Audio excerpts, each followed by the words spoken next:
Welcome back to foods of fitness. આજે આપણે બનાવીશું ઝટપટ બની જાય અને જમવાનો સ્વાદ 100 ગણો વધારે અને શરીર માટે ખૂબ જ ગુણકારી એવા ગુંદાનો 2 રીતે સંભારો.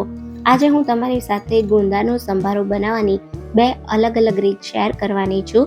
બંને રીતે તૈયાર થયેલા સંભારા એકદમ ટેસ્ટી લાગે છે.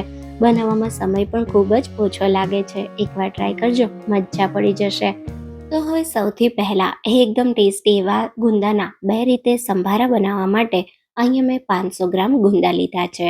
તો માર્કેટમાં ખૂબ જ સરસ ગુંદા આવવાની શરૂઆત થઈ ગઈ છે અને આપણે માર્કેટમાં ગુંદા જોઈએ એટલે ગુંદાનું શાક અને સંભારો તો બનાવીએ જ, ખરું ને?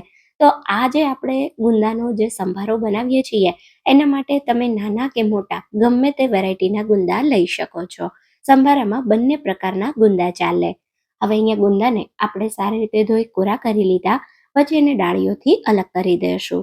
અહીંયા એક પ્રકારના સંભારામાં આપણે મરચાં ઉમેરવાના છીએ, તો એને આપણે સમારી લેશું. હવે ગુંદાના ઠળિયા ખૂબ જ ચીકણા હોય છે, તો એને કોઈ પ્લેટમાં રાખવાની જગ્યાએ આપણે ન્યૂઝપેપર પર રાખીશું અને એને તોડીશું પણ ન્યૂઝપેપર પર જ. તો આ રીતે ગુંદાનો ઉપરનો ટોપીનો ભાગ કાઢી ગુંદાને આ રીતે દસ્તાથી એકવાર પ્રેસ કરી દેશું અને ગુંદુ આ રીતે તૂટી જાય એટલે ચમચીના પાછળના ભાગેથી આ રીતે ગુંદાના ઠળિયા કાઢી લેવાના. તો આપણે આજે જે સંભારો બનાવીએ છીએ એમાં આપણે ગુંદાના ફાડા જ કરવાના છે. જો આખા ગુંદા તમારે રાખવા હોય તો આ રીતે તોડો ત્યારે એકદમ ધ્યાનથી તોડવાનું કે તમે અંદરથી ગુંદાનું બી કાઢો તો ગુંદુ આ રીતે 2 ભાગમાં તૂટવું ના જોઈએ. તો જો તમારે ભરેલા ગુંદાનો સંભારો બનાવવો હોય તો એ રીતે કટ કરવાના. બાકી આજના સંભારામાં આપણે આ રીતે ગુંદાના ફાડા જોઈએ છે. તો તમે જુઓ, મેં બધા જ ગુંદાને આ રીતે સમારી લીધા અને આ ઠળિયા જે છે એને તમે ન્યૂઝપેપર સાથે જ આ રીતે ફેંકી શકો છો. હવે અહીંયા આપણે ગુંદામાંથી ચીકાશ દૂર કરવાની છે, જેના માટે આપણે મીઠું લેશું અને ગુંદાના ફાડામાં આ રીતે હલકું હલકું મીઠું ઉમેરી દઈશું. તો થોડું ચપટી મીઠું આ રીતે તમે ગુંદાની ઉપર ઉમેરી દેશો ને એટલે માત્ર 5 જ મિનિટમાં ગુંદાની બધી ચીકાશ દૂર થઈ જશે અને તમારો સંભારો એકદમ સરસ બનશે. તો અહીંયા તમે જોઈ શકો છો, બધા ગુંદામાં મેં હલકું હલકું મીઠું આ રીતે ઉમેરી દીધું અને આને 5 મિનિટ રેસ્ટ આપી દઈશું. 5 મિનિટ પછી ચીકાશને એકદમ ફટાફટ દૂર કરવા માટે અહીંયા આપણે હાથની આંગળી પર હલકું મીઠું લગાવી દેવાનું અને પછી આ રીતે આપણે મીઠા સાથે ગુંદાની બધી ચીકાશને લઈ લેવાની.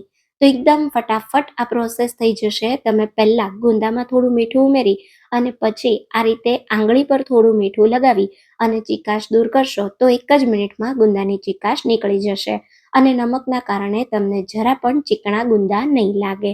તો આ રીતે આપણે બધા ગુંદામાંથી ચીકાશને કાઢતા જશું. તો તમે 5-6 ગુંદામાંથી એકસાથે ચીકાશ કાઢી લો, પછી ફરી એકવાર આંગળીને નમકવાળી કરી લેવાની. તો આ રીતે તમે જોઈ શકો છો, એકદમ ઝટપટ મેં બધા ગુંદામાંથી ચીકાશ કાઢી અને સંભારો બનાવવા ગુંદાને તૈયાર કરી લીધા. તો હવે આપણે સૌથી પહેલાં બનાવીએ છીએ મારો મોસ્ટ ફેવરેટ ગુંદાનો કડકડિયો સંભારો. આ સંભારો બહુ ટેસ્ટી લાગે છે, જેને બનાવવા માટે આપણે કડાઈમાં 1 ટેબલસ્પૂન તેલ ગરમ કરીએ. તેલ આપણું ગરમ થાય એટલે અડધી ચમચી રાઈના દાણા ઉમેરી એકદમ સારી રીતે રાઈને ફૂટવા દેવાની. પછી એમાં ચપટી જેટલી 1/4 ટીસ્પૂન જેટલી હિંગ ઉમેરીશું અને તરત જ ચીકાશ કાઢેલા ગુંદા ઉમેરીએ. પછી 1/4 ટીસ્પૂન જેટલો હળદર પાવડર અને 1/4 ટીસ્પૂન જેટલું મીઠું. તો મીઠું વધારે નહીં ઉમેરવાનું, કેમ કે ચીકાશ કાઢવા પણ આપણે મીઠું વાપર્યું હોય. જો આ સમયે વધુ ઉમેરો તો સંભારો એકદમ ખારો થઈ જાય, એટલે મીઠું 1 ચપટી જેટલું જ ઉમેરવાનું. હવે કન્ટિન્યુ તમારે તેલ સાથે ગુંદાને 1 મિનિટ હાઈ ફ્લેમ પર થવા દેવાના.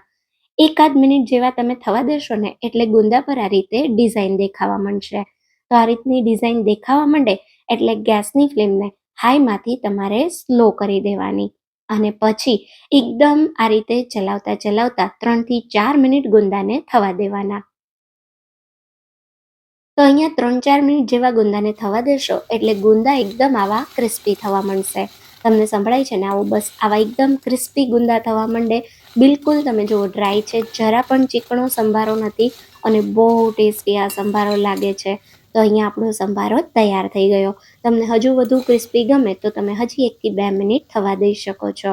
તો તૈયાર થયેલા સંભારાને આપણે એક બાઉલમાં કાઢી લેશું. આ કડકડીયો સંભારો તમે દાળ ભાત કે ખીચડી શાક સાથે ખાશો તો બહુ ટેસ્ટી લાગશે. એકવાર ટ્રાય કરજો. હવે બનાવીએ મેથીયો ગુંદાનો સંભારો. આ સંભારો પણ બહુ ટેસ્ટી લાગે છે. જેના માટે આપણે કડાઈમાં 1 ટેબલ સ્પૂન મેથી દાણા ઉમેરીશું અને એને શેકી લેશું. તો હું તમને એકદમ ઝૂમ કરીને બતાવું. મેથી દાણાને તમે શેકશો ને એટલે એની કડવાશ બિલકુલ ઓછી થઈ જશે. અને આ રીતે મેથી દાણાને ધીમા ગેસ પર ફૂટવા દેવાના. તમે જુઓ, દેખાય છે ને એકદમ સરસ ક્રેકલ થતા મેથી દાણા. 1 થી 2 મિનિટ જેટલો સમય લાગશે ધીમા ગેસ પર. આવો મેથી દાણાનો કલર બદલાય ત્યાં સુધી એને તમારે શેકી લેવાના. મેથી દાણા શેકાઈ જાય એટલે આપણે એને એક વાટકીમાં કાઢી લેશું અને થોડા એવા એને ઠંડા થવા દેશું.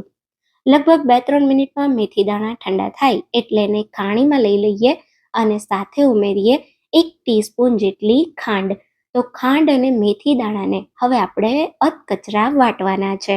તો ખાંડનો સ્વાદ બહુ સારો લાગશે સંભારામાં અને આ જે શેકેલી મેથી છે ને એનો ટેસ્ટ પણ એકદમ સરસ લાગશે. તો આપણે વઘારમાં મેથી નહીં ઉમેરીએ, પણ આ જે ખાંડ અને મેથીનો પાવડર તૈયાર કર્યો છે ને એનેથી જ આપણે સંભારો બનાવવાના છીએ. તો તમે જુઓ, મસ્ત મજાનો આપણો અધકચરો ખાંડ અને મેથી દાણાનો પાવડર તૈયાર થઈ ગયો છે. આને તમે એકવાર બનાવી રાખી પણ શકો છો. તો હવે સંભારો બનાવવા અડધા ટેબલ સ્પૂન જેટલું તેલ ગરમ કરીએ. પછી એમાં અડધી ચમચી રાઈના દાણા ઉમેરીએ. સાથે આપણે 1/4 ટીસ્પૂન જેટલી હિંગ ઉમેરીશું. તો રાઈ ફૂટે પછી જ તમારે હિંગ ઉમેરવાની.